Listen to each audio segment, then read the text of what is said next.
반갑습니다. 저는 그 고대 상징과 문양 해석가로서 신들의 안무라는 책을 오래전에 발표한 적이 있습니다. 저는 전공이 농학이면서 생명공학을 전공을 했지만은 제가 다방면에 좀 관심을 가지고 있고 역사, 고고학, 민속학, 신화학 이런 데 관심이 좀 많이 가지고 있습니다. 그래서 오늘 제가 발표할 내용은 라의 국가들, 이 비단 하자가 들어간 비단 라의 비밀에 대해서 조금 오늘 말씀드리려고 합니다. 경남 고성은 소가야로 잘 알려져 있는 소가야의 도읍으로 잘 알려져 있고, 고성 동해동에 고분에서 출토된 세문이 청동기입니다. 이거는 전라도에서 이 반이 파손된 채 발견된 게 있고, 유일하게 이제 완전하게 모양을 갖춘 것은 고성이 유일하고요. 지금 진보는 국립박물관에 소장이 되어 있고 가본이 전시가 되어 있는데, 한마디로 이야기해서 세문이 청동기는 경남 고성박물관의 주요 핵심 유물이라고 보시면 됩니다. 저는 이 세문이 청동기에 대해서 예전부터 좀 관심이 좀 많았었어요. 물론 저는 전 세계의 상징물과 문양을 연구해왔기 때문에 이 문양들이 가지고 있는 의미에 대해서 저는 잘 해석을 나름대로 할 수는 있지만은 이거를 발표 논문으로 만들거나 자료로 만들거나 그렇게 하지는 않았습니다. 저한테는 너무 익숙한 문양들이고 그렇게 해서 그냥 관심을 가지고 있었는데, 최근 제가 고성박물관에 들러가지고 이 세문이 청동기를 보고 있는데, 해설사 한 분이 저한테 와서 몇 가지 키워드를 이야기했는데, 이제 고사리 문양, 그 다음에 새무늬, 삼지창무늬, 그 다음에 이런 것들을 이야기하면서 뽕나무 밭에 대해서 이야기를 했습니다. 여기 3번이라고 적힌 요 문양이 보면 가운데 삼지창 문양이 있고, 그 옆으로 사각지게 네모나게 반듯반듯하니 이 밭 모양이 있는데, 이게 이제 그분이 추정하기로는 뽕나무 밭이라는 겁니다. 근데 뽕나무는 이제 뽕잎을 가지고 누에를 우리 어릴 때도 촌에서 많이 이제 봤던 건데,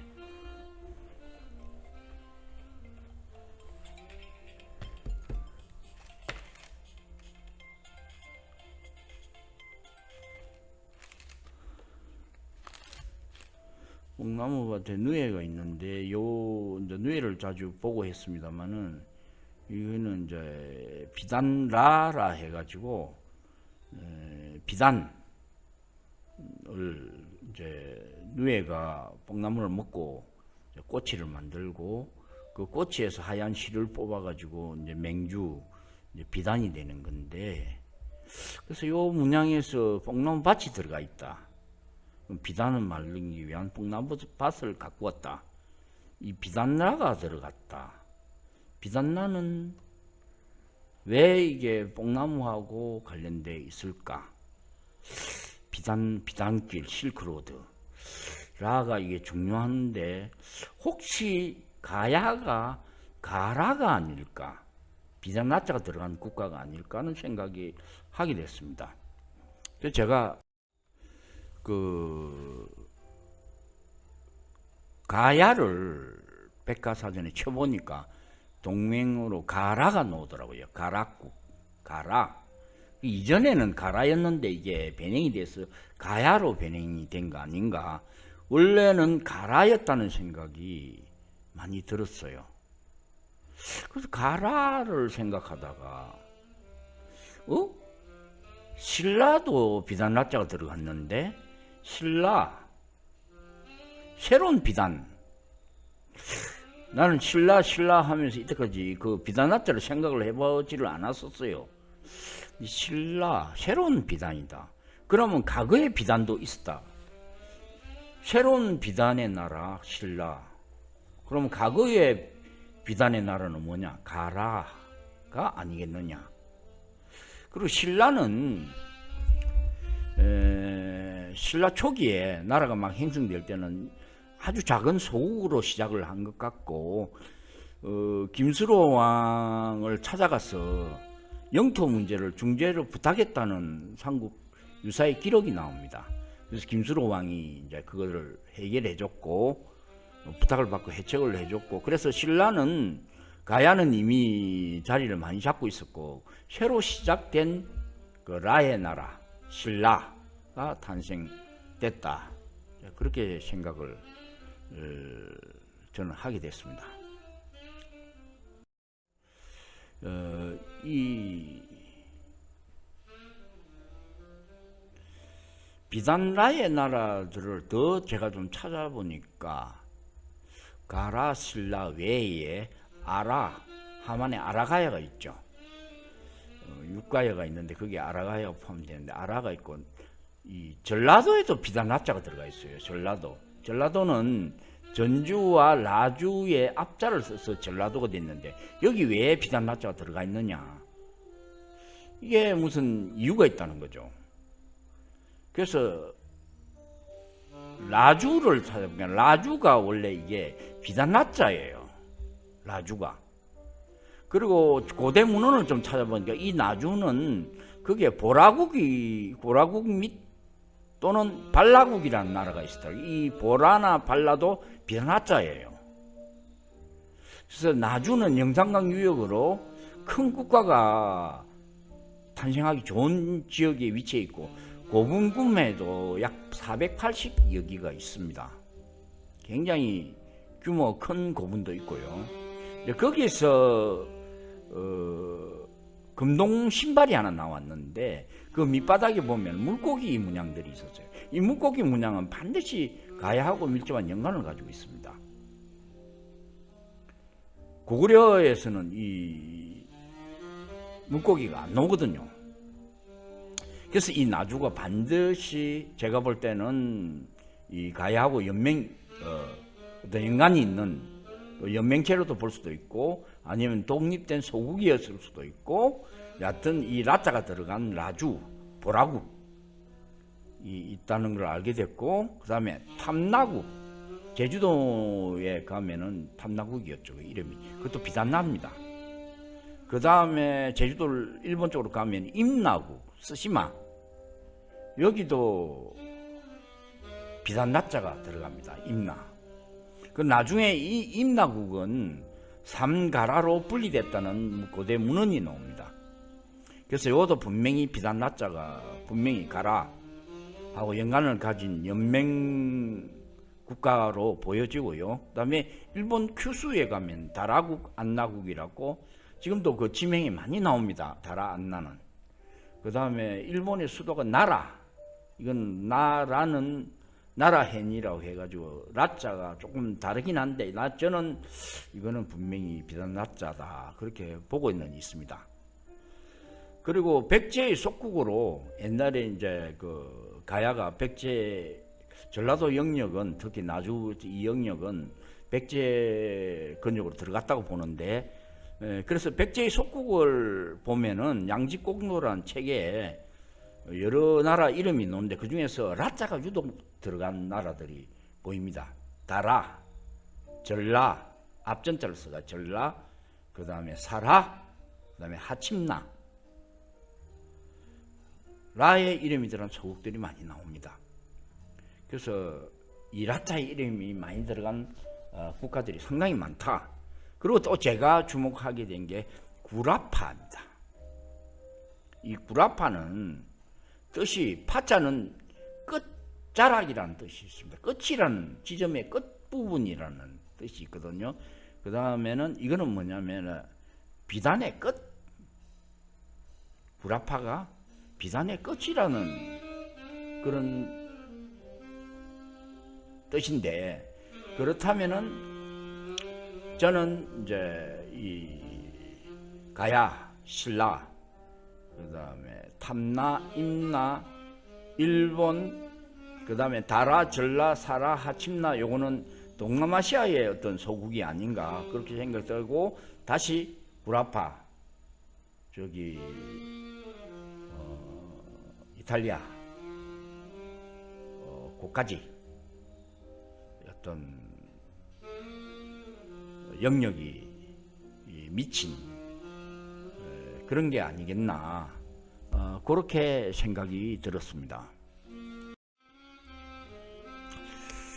자, 그 다음에 그 라의 어떤 비밀을 알기 위해서 우리가 요 가라의 고대 유물들을 조금 살펴봐야 하는데, 이 중에서 가장 이제 가야에서 특이한 문양이 이 김수로 왕릉의 쌍어문입니다. 여기 쌍어문은 밑에 보면 물고기 두 마리가 있죠. 그리고 가운데 탑이 어둠 속에 갇혀져 있는 행상이고, 그 위로 이상한 어떤 행상이 나오는데, 요거를 쌍어문에 관한 연구는 아동문학가 마종기 씨인가 김종기 씨인가가 제일 처음 이거를 연구를 했고, 그 뒤에 좀 몇몇 사람이 연구를 했습니다. 특히 한양대 김백모 교수, 옥스포드 대학에서 박사학위를 한 분인데, 그분이 뒤에 이제 학술적으로 정리를 해서 이 쌍어문에 대해서 많이 발표를 했죠. 사실은 제일 처음은 아동문학가가 제일 먼저 이거를 내용을 연구를 하고 발표를 했습니다.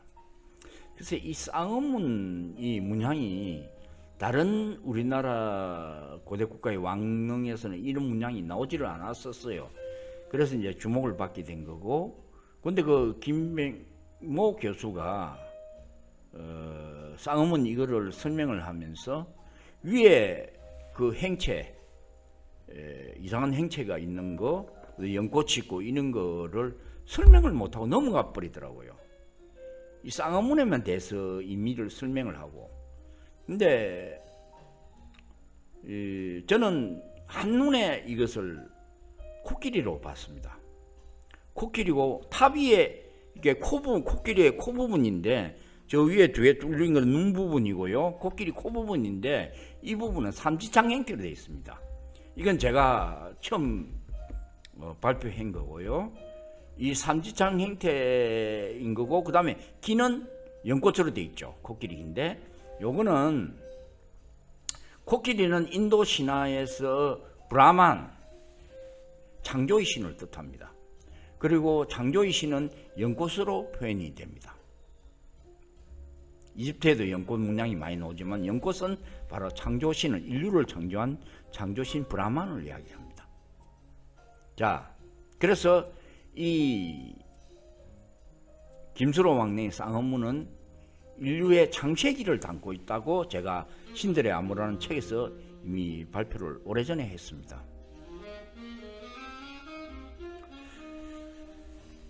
이 이제 그 물고기 두 마리가 있고, 가운데 탑이 있고, 그 다음에 이게 이제 파란색으로 물 색깔이 있는데, 요거는 뭐냐면은 대홍수로 잠겨버린 그 문명을 뜻을 해요. 그거를 창조신이 바라보고 있는 그런 행상입니다. 그래서 이 물고기는 그 홍수에서 살아남은 물고기 두 마리를 이야기를 해요. 남녀 부부를 이야기해요. 힌두 신화에 보면은 대홍수가 오기 전에 이 인류를 창조하고 유지한 신 비슈누라는 신이 있습니다. 인도의 3대 신은 브라만 창조의 신, 시바 파괴의 신, 그리고 비슈누 인류 유지의 신이 있습니다. 이 비슈누는 7개 머리를 가진 뱀신으로도 되고, 인류를 지혜를 가르쳐주고 유지를 시켜주는, 인류를 살리는 그런 신입니다. 그래서 그 비신유가 대홍수가 올 것을 알고 미리 만우라는 사람에게 가서 저 부인과 둘이 물고기로 변신해서 살아남으라고 이야기를 합니다. 그래서 이 물고기 두 마리가 그 대홍수에서 살아남은 인류를 이야기합니다. 이것은 성경에 나오는 노아의 홍수와 좀 유사한 스토리를 담고 있습니다. 그리스 로마 신화에도 이 대홍수로부터 프로메테우스가 이게 이제 비라피리온인가요? 그 부부한테 이야기를 해서 살아남게 계속 이제 인류가 번성되기 위해서 대홍수를 피해라 라고 해서 이제 살아남게 되고, 성경에서는 노아의 가족들이 살아남아서 인류를 번식하게 되죠. 그래서 이 김수로 왕릉의 쌍어문은 인류의 창세기를 담고 있다. 그렇게. 자, 나주는 비단 나자고 보라국이라고 오래전에는 했다는데, 여기 보면은 물고기 문양들이 금동신발에 나오고 있습니다. 이것은 나주가 가야와 유사한 연관을 가진다, 그렇게 볼 수 있습니다. 그래서 여기에서 이제 김수로 왕릉에 가보면은 여러 가지 이제 쌍어문이 있고, 여기 보면 연꽃이 있고요. 그 다음에 가운데 뭐 또 꽃 모양인데, 이거는 이제 세 가지 모양, 이제 삼신을 뜻하는 거고요. 그 다음에 인도 아요디아 지방에 가면은 힌두 사원에 이 쌍어문이 문양이 많이 나옵니다. 그래서 이제 이 인도 아요디아 지방하고 이 김해 김수로 왕릉에 있는 쌍어문하고 유사성이 많기 때문에 이것을 학자들이 많이 연구를 했죠. 근데 그 연구를 한 김명무 교수도 요 쌍어문이 있고, 요 가운데 어떤 동그란 원 가운데 안에 있는 그 문양들이 나오잖아요. 이게 뭔지를 김명무 교수는 모르더라고요. 그분은 신화를 모르기 때문에 이걸 해석할 수가 없었던 거죠. 저는 전 세계 신화를 연구했고 다행히 이 뜻을 알 수가 있었습니다. 그 가운데, 물고기 가운데 있는 거는 이게 건강제입니다. 아까 내가 코끼리 삼지창을 이야기했죠. 이 삼지창이 이런 모양인데, 홍산문을 보면은 이 삼지창 모양이 있고, 우리 무당들도 삼지창을 가지고 있죠. 그래서 이 양쪽으로 이렇게 삼지창 모양이 다 있는 거를 위글 제국의 왕위를 나타내는 홀이고, 세 갈래의 창은 무의 상징 숫자를 본딴 것이라고 이야기를 합니다. 자, 불교에도 이 건강지어 모양이 나옵니다. 삼지창이 양쪽으로 있는 것, 그리고 그것이 연꽃에서 피어나죠. 결국 연꽃은 연꽃자대, 연꽃은 꽃바로 창조신을 뜻하고, 이 건강지어가 바로 창조신이 가지고 있는 그 어떤 절대적 상징물, 어떤 무기라고도 볼 수도 있고, 절대적인 어떤 왕의 어떤 제왕의 어떤 권위를 상징하는 게 이 건강제라고 볼 수 있습니다. 자, 티베트에서도 이런 문양들이 많이 있죠. 바로도 바울이 바로 이 삼지창이 이렇게 십자 형태로 있는 것이 바로도 바울이고. 자, 우리가 그 청동기 시대 고분에서 발견되는 이 많은 청동기 당금들이 있는데, 이게 어떤 용도냐? 결국에는 이 고대 의식용, 신에게 제사 지낼 때 쓰던 그런 용도의 그 검으로 저는 판단하고 있습니다. 자, 김해 김수로 쌍어문이 지금은 이 모양이 아니고 좀 많이 변형이 돼가 아까 처음에 보여준 건데, 이거는 아주 오래전에 있던 모양입니다. 왜 이 모양이 없어져 버린지 나는 이해를 못 하겠는데, 어쨌든 지금은 이 모양이 아니고 맨 처음 보여준 그 모양입니다. 여기 보면은 확실히 코끼리 눈이 보이고요. 그 다음에 코가 있는데 코 모양은 완전히 삼지창 모양입니다. 코고, 그 다음에 귀는 연꽃으로 되어 있고요. 그 다음에 여기에 M자가 새겨진 이 탑이 나오는데, 탑은 이제 어둠 속에 갇혀져 있죠. 그래서 요거는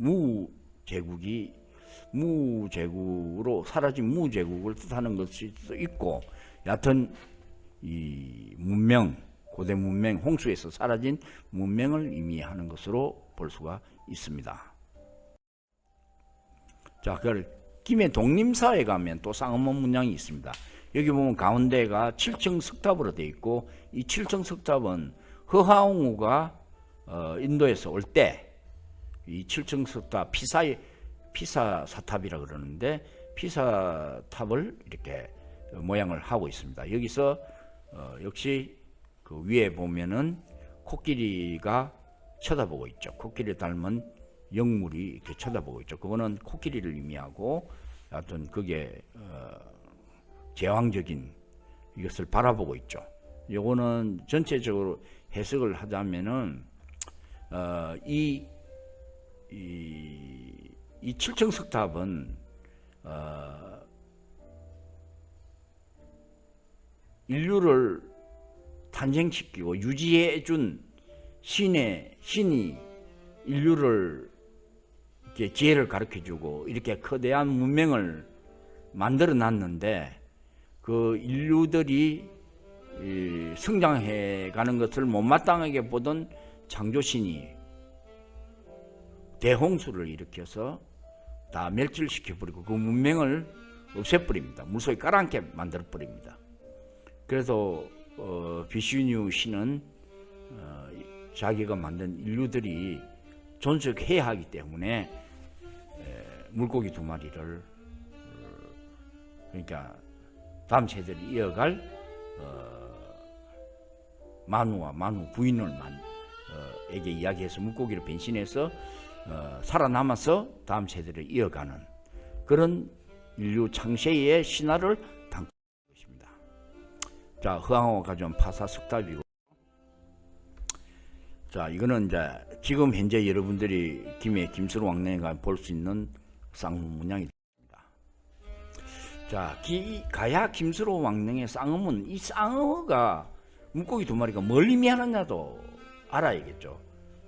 한양대 김명목에서는 바빌로니아의 그 옛날에 신전에 가면은 그 사원으로 들어갈 때 그 물고기 2마리 갑옷을 둘러싼 사제들이 제를 씻기 위해서 들어가는 신도적에 성수를 뿌려주는 그런 데서 유래한 아주 고대 종교에서 유래된 이 쌍엄문 문양이다, 그렇게 해석을 했습니다.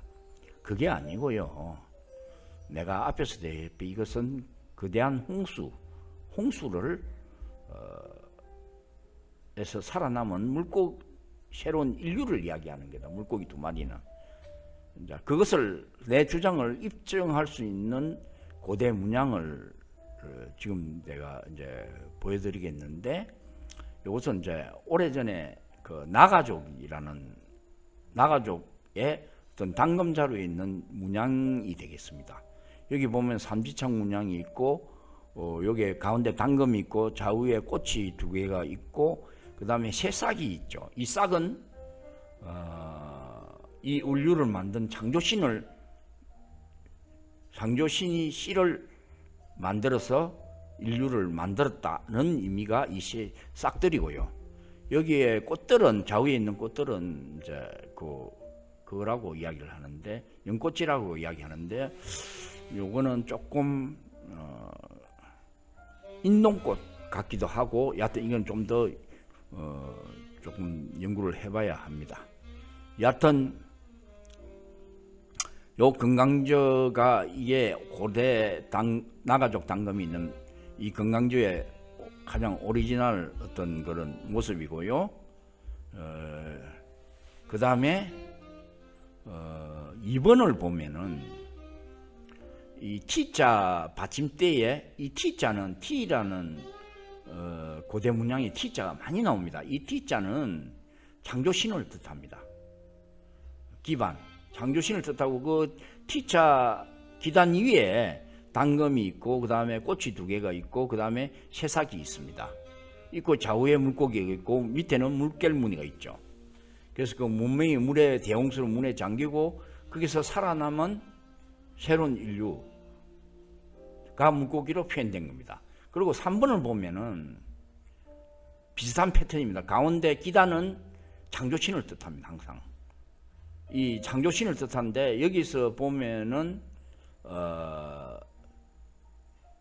곤충이 나오는데 요거는 스카라베라고 해가지고 빛나는 곤충이라 해가지고 요거는 이집트에 보면은 이거는 창조신을 뜻합니다. 연꽃이나 삼지창이나 똑같은 의미로 사용이 되는데 여기서 알들이 나오고 밑에 알들이 떨어져서 옆에서 사슴 2마리가 만들어져 있습니다. 이 사슴은 바로 인류를 이야기합니다.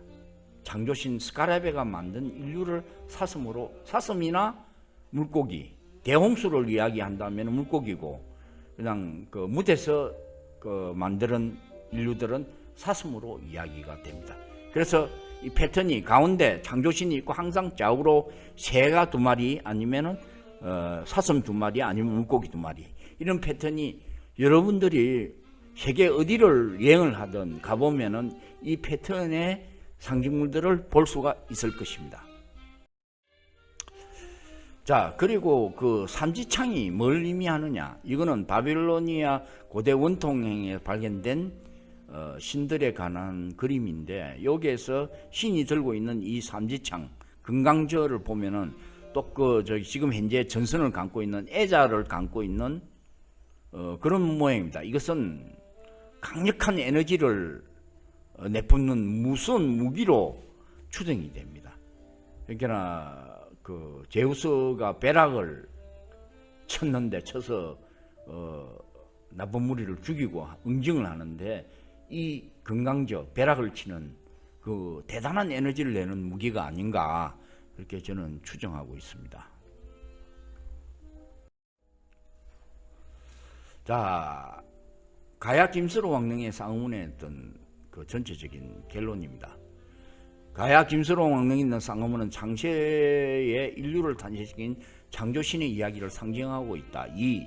코끼리와 삼지창 그리고 연꽃은 인류로 탄생시킨 창조신 브라만을 상징한다. 3. 물고기가 마주 바라보고 있는 스투파 무덤은 7개의 벨에서 온 창조신을 뜻하며 7층 스탑의 유래가 되기도 한다. 이게 이 대홍수에 이 문명이 가라앉아 버리는 거죠. 그 다음에 쌍어문의 물고기는 창세의 대홍수에서 살아남은 새로운 인류를 상징한다. 이렇게 보시면 되겠습니다.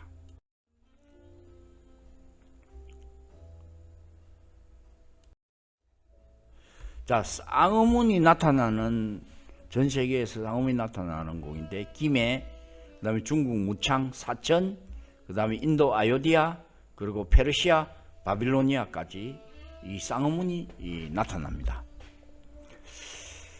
그래서 이 라의 나라들이 이렇게 아라비아 반도, 페르시아, 바빌론까지도 연관성을 가지고 있다. 그러면 김해하고 어떤 연관성이 있느냐? 이것을 지금부터 좀 라의 나라들을 언급하면서 한번 추적해 보도록 하겠습니다. 이 페르시아 지금 이란 구역인데요. 이 엘람이라는 고대 문명이 있었습니다. 이 엘람은 수메르 문명하고 동시대로 추정이 되고 페르시아와 바빌로니아의 전 단계에 있던 문명의 도시라고 보시면 됩니다. 이 엘람은 발음이 엘람, 저는 이걸 엘라라고 보고 싶습니다. 엘람이 아니라 엘라. 이거는 발음이 이제 변화를 많이 있겠기 때문에 정확하게 어떻게 됐는지는 뭐 따져봐야 되겠지만 저는 엘라로 보고 있습니다. 엘이라는 뜻은 옛날에 엘시드라는 영화에서 위대한 뜻이 있습니다. 그래서 그래서 엘라는 위대한 비단의 나라가 되겠죠. 이게 엘라가 맞다면은. 그래서 엘람은 자체의 언어가 있을 거예요. 이 언어들도 보면 여러 가지 언어들이 상징물이 노는데 특히 7개 별에 관한 칠성신에 관한 문양들이 많이 나오고요. 그 다음에 요거 금강저 모양도 많이 눈에 띕니다.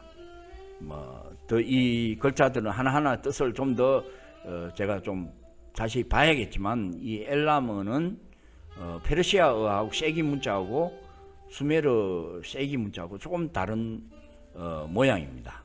여하튼 그리고 이 엘람에서 유물들이 나온 거 보면은 대부분이 여신상이 많이 나와요. 특히 날개를 단 여신상이 제 눈에 잡혔는데 이 날개 단 여신들 그리고 여성상이 유독 많습니다. 이게 엘람은 여성의 나라다. 여성들이 여신이 다스리던 나라다.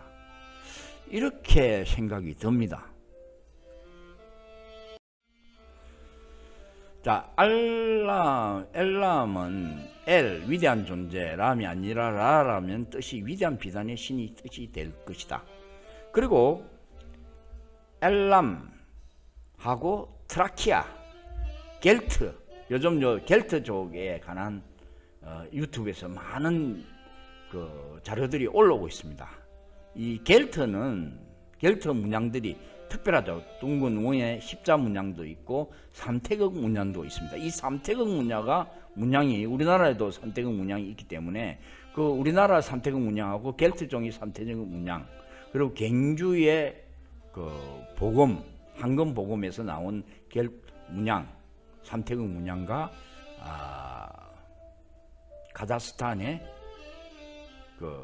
황금 복음의 삼태극 문양 그때 연관성 이 트라키아는 불가리아, 루마니아, 헝가리 이 지역에를 트라키아 그러는데 이 트라키아는 이 겔트족이 일부는 잉글랜드, 아일랜드 등 유럽으로 가고 또 일부는 이 트라키아에 불가리아, 루마니아, 헝가리에 정착했다고 합니다. 그래서 엘람, 트라키아, 겔트는 많은 연관성을 가지고 있습니다. 우리나라의 게레라는 뜻이 카라, 게레이, 케라저, 케레이트, 겔트. 케레이트가 빨리 발음하면 겔트가 된다고 합니다. 같은 어로 추정되는데 여기서 게레, 카라 이게 굉장히 중요한 단어입니다. 카라, 김해의 가라하고 일맥상통한 단어인데 이 카라가 굉장히 중요한 의미를 가지고 있습니다. 그래서 결국 알람은 수메르 문명과 동시대로 추정되며 페르시아, 바빌로니아에 영향을 끼칩니다. 자, 이 삼태극 문양인데 겔트족 문양은 여기서 보면은 카자흐스탄 복음과 갱주 게림노 복음이 같은 패턴이고 이 삼태극 문양이 새겨져 있고 겔트족 문양은 여러 가지 동물들이 삼수로서 주로 그림이 많이 그려져 있고 요거는 물고기 3마리를 겔트족 문양 그려진 겔트족 문양이 되겠습니다. 그래서 여기 우리나라에는 이 일목삼신어라는 이게 문양이 있는데 요거는 부적으로도 씁니다. 눈이 아프거나 하면은 이거를 부적을 가지고 있어 눈이 낫고 한다는 그 일목삼신어 하나의 눈을 공유하는 삼신어 이게 우리나라도 유명하고 이집트에도 이 일목삼신어 문양이 나온다고 합니다. 그래서 이집트와도 우리나라하고도 어떤 연관성이 가지고 있다고 유튜브에서 요즘 좀 많이 연구가 되고 있습니다. 어쨌든 이 겔트족도 이 물고기 3마리, 이 삼신, 삼태극, 삼수 문화가 문양이 있다. 자, 고대 문양에서 이 삼수, 그 다음에 칠수, 3과 7 빼고는 3은 세로 주로 많이 나오고요. 그 다음에 요 아까서 물고기로도 나왔는데 그 다음에 이 칠수는 뱀, 칠성시 머리 7개의 머리를 간 칠투사, 요 문양하고 많이 연관이 있습니다. 그리고 이 칠성은 탑으로도 7개, 칠성 석탑으로도 표현되긴 되지만 바로 7가지 문양들이 매우 중요하고 전 세계의 7가지 문양은 흩어져 있습니다. 특히 아시아 계열이나 유럽, 아까 얘기한 페르시아, 중동, 그 다음에 동유럽, 이쪽에는 이 7수에 대한 문양들이 아주 많습니다. 여러분이 여행을 해보시면 압니다. 그리고 여기서 보면은 태극이 태극 위에 지금 7가지의 문양들이 나오고 있는데 7가지 김해 고분군에서 나온 대승동 고분군에서 나온 금관이고요. 옆에도 이거 가야시대 금관인데 이거 학자들은 이거를 신라 금관에도 요 모양이 나오는데 이거를 출자 장식이라고 그래요. 출자 장식이 아닙니다. 이거는 7가지 칠성신을 뜻하는 우리의 선조가 칠성신으로부터 유래됐다는 것을 천성민족이라는 것을 상징하는 것입니다. 이 7가지 문양은 좌우에 가지가 3가지씩 해가지고 6가지가 있고 가운데 생장점이라고 새싹이 나오는 이렇게 해서 7가지입니다. 이거는 전 세계의 이 유물들이 흩어져 있습니다. 그리고 신라 금관은 같은 라자니까 가라 신라 같은 이 출자가 7가지 문양이 있는 거죠. 왕관에 같이 있는 거고, 그 다음에 신라 왕관은 거기에 보면 새들도 있고 나뭇가지에 앉아서 그 다음에 사슴 뿔 같이 생긴 것도 있고 이렇습니다. 그 사슴은 아까 이야기도 했죠. 그 7개 칠성신이 만드는 인류를 창조한 그 인류를 사슴에 비교를 하죠. 그래서 하늘에서 날라온 새들은 하늘에서 날라온 신들을 이야기하는 거고, 그게 이제 그 인류를 낳았다. 그리고 여기 고곡이라는 게 달리는데 이 고곡은 사람들이 태아로도 이야기를 해요. 그것도 일리가 있어요. 칠성신들이 인류를 만들었을 때 태아를 탄생시킨 거죠. 그래서 그거를 인류를 창조할 때 만든 태아를 상징할 수도 있고, 많은 고곡을 많이 다루는 것은 역시 많은 인류들이 만들어졌다는 걸 상징을 하고, 최근에 와서 제가 생각하는 것은 그 태아일 수도 있지만 이거는 물고기로도 볼 수도 있다. 아까 일목삼신의 있죠. 눈 하나인 거, 눈 하나인 물고기. 여기에 보면은 태극도 있는데 여기에 눈이 있지 않습니까? 2마리의 물고기. 아까 일목삼신에는 3마리의 물고기. 그 다음에 고급들도 이 물고기. 이 물고기는 뭘 의미하느냐? 홍수에서 살아남은 인류를 이야기하기도 하고, 또 하나는 뒤에 가서 좀 더 설명을 하겠습니다. 자, 이 신라와 아랍, 유럽과의 연관성, 갱주 고분에서 출토되는 유리잔이 있죠. 유리잔은 전부 보면 유리그릇은 로마네스크 양식입니다. 로마네스크 양식이고, 이것이 일부 학자들은 신라가 로마와 교류를 통해서 문명이 비단길을 통해서 갱주까지 왔다, 이렇게 추정하는 학자들도 있고, 또 일부 최근에 도이치 TV에서, 독일 TV에서 미국 학자가 고대사에서 발표를 했는데, 이 모든 문명에 전파된 곳이 한국으로부터 전파됐다는 주장을 또 하는 분도 있습니다. 여하튼 저는 이 유리가 이게 로마에서 이 경주로 간 것이 아니고 이것은 비단 라의 나라들이 같이 공유를 했던 거고, 그 최초의 비단 라의 나라 본거지가 어디였느냐에 주목을 하고 있습니다.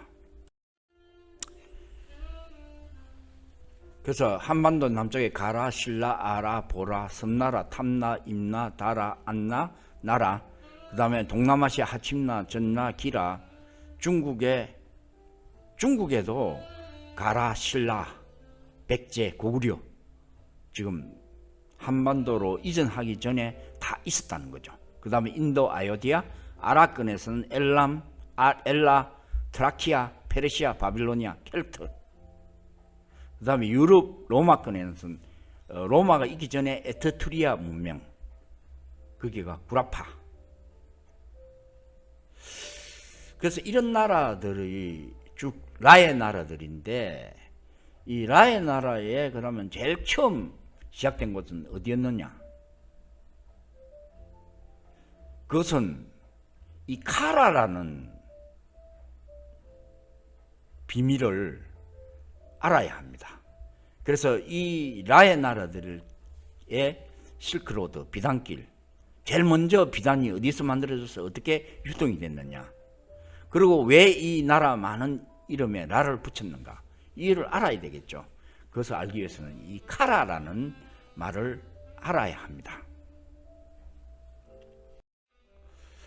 이 카라는 수메르 신화에서 지구의 하늘에 신들이 내려올 때 3명의 신들이, 중요한 신들이 내려왔습니다. 총 최고의 지배자는 엔릴이고요, 제우스에 해당하는 인물이죠. 그리고 엔키라는 두 번째 지배자가 있습니다. 이 엔키는 부사령관 객인데 있고, 그 다음에 또 하나의 신인데 이건 여신입니다. 그 신이 님마흐라고 불리기도 합니다. 수메르 신화에서는. 근데 이게 카라 큐라리스로 이야기가 됩니다. 이 카라 큐라리스, 카라는, 이 카는 시리우스, 베가성, 직녀 성 출신이라는 것을 거기서 온 거를 카라 그러고요. 라는 플라이아데스에서 온 종족을 라라 붙였어요. 그래서 이 카라, 시리우스 베가성에서 온 베가성과 라의 플라이아데스 성단 7성신 그 족들의 피를 가진 여신 카라 큐라리스가 이렇게 내려왔는데, 이 카라는 직녀성, 베가성, 우리가 알고 있는 직녀성, 직녀는 누구겠습니다? 우리 한국 신화에 나오는 게누아 직녀가 되겠죠. 그 직녀성의 직녀, 그리고 마고 할미, 마고 삼신, 물고기, 배 짜는 여인, 비단, 다 이 연관성이 있습니다. 마고 할미의 맞자는 3배 맞자입니다. 역시 배를 짜는 여신과 연관이 있겠죠. 자, 마고 삼신, 요거는 뭐냐면은 왜 삼신이라는 이름을 붙였냐, 아까 얘기한 엔키, 엔닐, 카라, 님마오 동일입니다. 여신인데 이 세 분들은 수메르 신화에 의하면 지구에 금을 찾기 위해서 내려왔고, 그래서 김해 김씨가 금하고 연관이 있는 것 같습니다. 여하튼 금을 찾기 위해서 내려왔고, 그거를 그 일을 하다 보니까 인력이 많이 필요하게 됐고, 그래서 인류를 이 금을 캐는데 투입하기 위해서 유전공학 기법을 이용해서 새로운 인류를 창조하게 됩니다. 지존적으로 있던 지구의 유인원을 이용해서 자기의 피와 아리안 계통의 피와 섞어서 이렇게 새로운 인류를 만들게 되는데, 그때 이 유전과 기술을 가진 종족에서 온 사람이 이 직녀 카라입니다. 그래서 이 여신이 그 역할을 창조하는 역할을 했고, 그 필요성을 역설한 사람이 엔키입니다. 그래서 엔키와 카라하고 둘이서 엔닐에게, 최고의 통치자에게 필요하다고 이야기를 해서 인류를 창조하게 됩니다. 그러나 엔닐은 이 인류의, 새로운 인류에 대해서 못마땅하게 항상 생각을 해왔죠. 그러다가 적절한 시기가 돼서 홍수가, 대홍수를 일으켜서 그 인류를 멸절시켜 버립니다. 그렇지만 요 엔키가 다시 새로운 인류 2명을 살려가지고 다시 인류가 시작되는 그런 창세의, 수메르 신화의 창세기 내용입니다. 그래서 우리 가라가 이 카라에서 유래가 됐다면, 가라로 유래가 됐다면 이것은 우리나라의 신화에 반드시 이야기가 나와야 되고, 그 이야기가 직녀성의 직녀, 마고할미, 마고삼신, 물고기, 배 짜는 여인, 비단, 이렇게 정의가 됩니다. 그러면 그 수메르 신화에 보면은 3명이서 영토를 분할하게 했는데, 이 엔키는 저 아프리카 바다 건너 아프리카 쪽이 이집트 문명이 되겠죠. 그쪽에서 관할을 했고, 엔닐은, 최고의 통치자는 동방 쪽의 나라를 통치했고, 그게 에덴이죠. 에덴이라는 큰 5개 도시를 건설을 했습니다. 그래서 이 엔닐은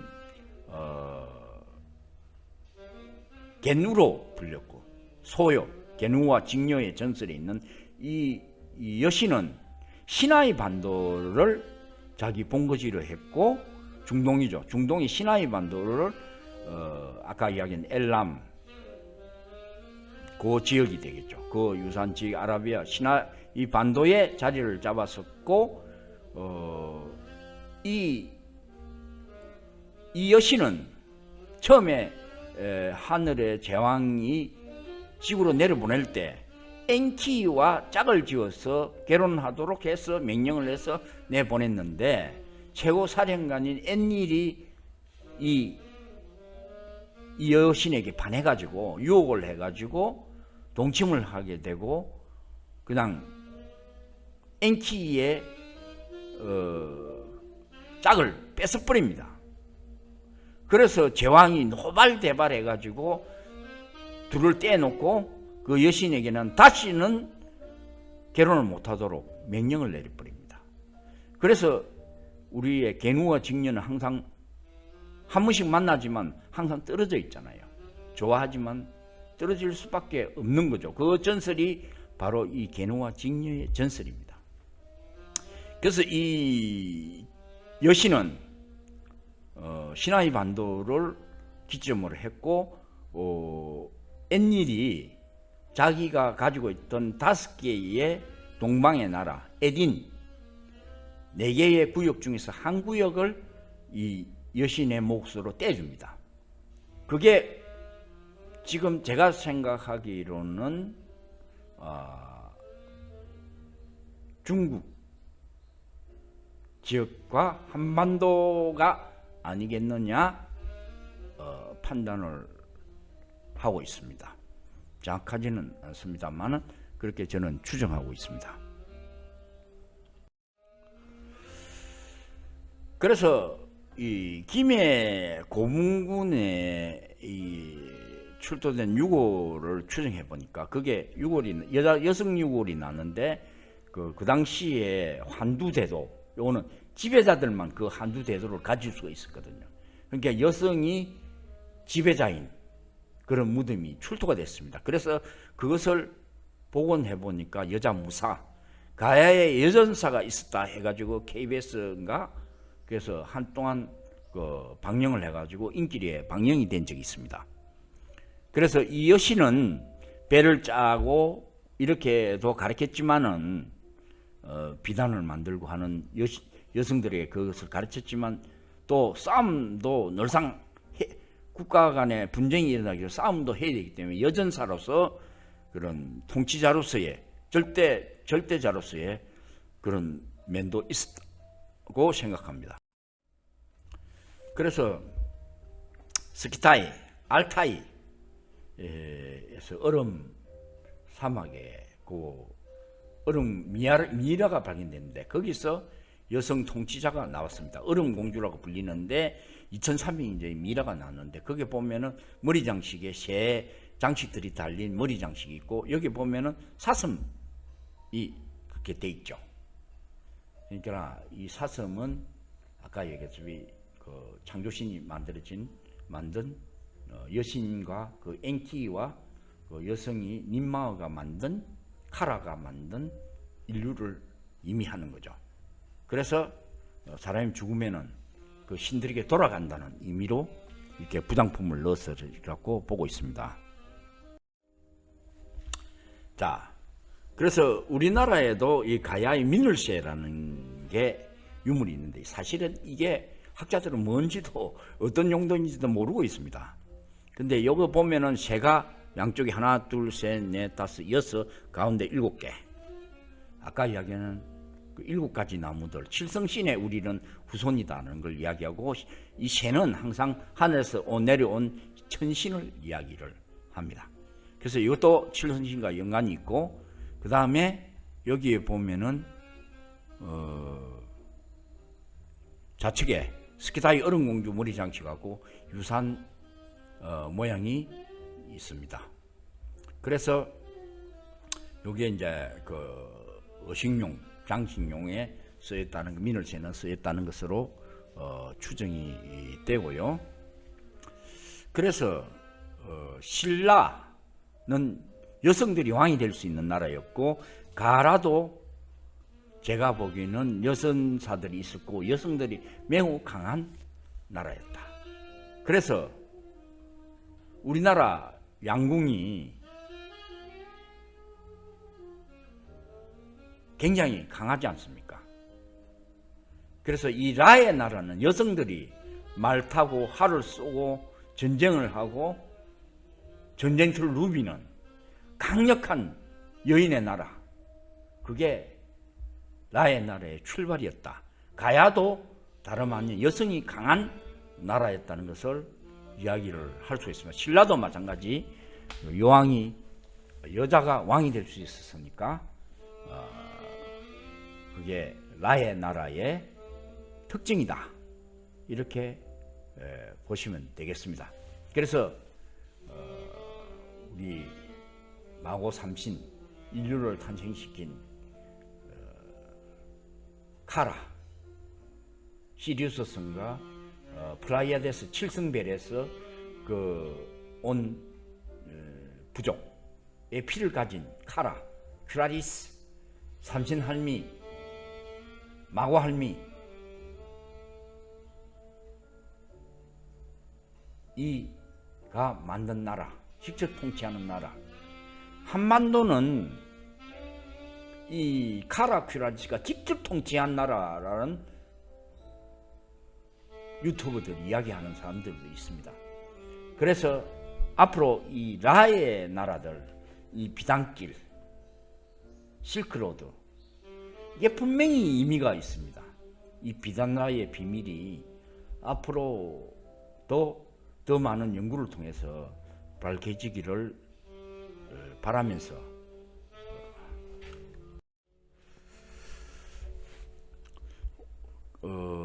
그래서 바랍니다. 그리고 이제 여기 마지막 고성동해동 출도 세문이 청동기인데 역시 이 뽕나무 누에 비단, 예, 맞다면은 이 뽕나무 밭이 맞다면은 이 가라에서 가라가 사실은 중국에 있으면서 비단을 먼저 이 가라, 신라, 백제, 고구려가 다 중국 그 권역에 처음에 있었는데 어느 순간에 그게 이동을 해서 한반도로 들어왔다는 이야기가 있기 때문에 이주설이 있기 때문에 중동, 페르시아, 그 다음에 그 위에 카자흐스탄, 탄의 나라들, 초승달 지역, 이 신은 달의 신, 여신은 달의 신, 초승달칠, 금성, 굉장히 연관이 많고요. 그 다음에 게누는 최고의 지배자 엔릴, 그 다음에 부지배자인 엔키, 이 엔키도 게누로 이야기되기도 하고 엔릴도 게누로 이야기되기도 합니다. 저는 엔키는 독수리, 그 다음에 독수리고 그 다음에 항소로 상징화되고요. 그 다음에 엔키는 염소로 상징화됩니다. 뱀신으로도 상징되기도 하고요. 엔키는 7개 머리에 뱀신으로 추기되고, 그 다음에 카라 퀴라이스 님마의 여신은 달의 신, 그 다음에 물고기, 요거하고 연관이 있는 것입니다. 그래서 고대 국가의 문양들이 이 세 개의 삼신을 중요하게 우리가 구분해서 좀 생각해야 되고, 지금 유튜브들이 막 여러 가지들을 이야기들을 하는데 헷갈려 가지고 뭐가 뭔지를 모르겠어요. 제가 정리를 하는데, 여하튼 이 여신은 카라 퀴라리스가 물고기로 되는 것은 원래 이 플라이아드 성단의 종족들이 리라성의 종족에서로부터 왔고, 이 리라성의 휴메노이드는 물속에 있는 수생물이 진화가 돼 가지고 유전공학적으로 휴메노이드가 됐기 때문에 물속의 물고기를 상징하는 거 아닌가, 그렇게도 생각이 들기 때문에 이 카라 퀴라리스는 여신은 마구할미, 삼선, 서왕모, 이런 것은 달을 상징하고 초승달 지역, 그 국가들이 다 라의 나라들이다. 신라, 그 다음에 이제 그 게누, 독수리, 항소, 그 다음에 뱀신, 그 다음에 엔키는 뱀신, 그리고 염소, 뿔을 가진 염소, 이렇게 정리를 나름대로 저는 하고 싶습니다.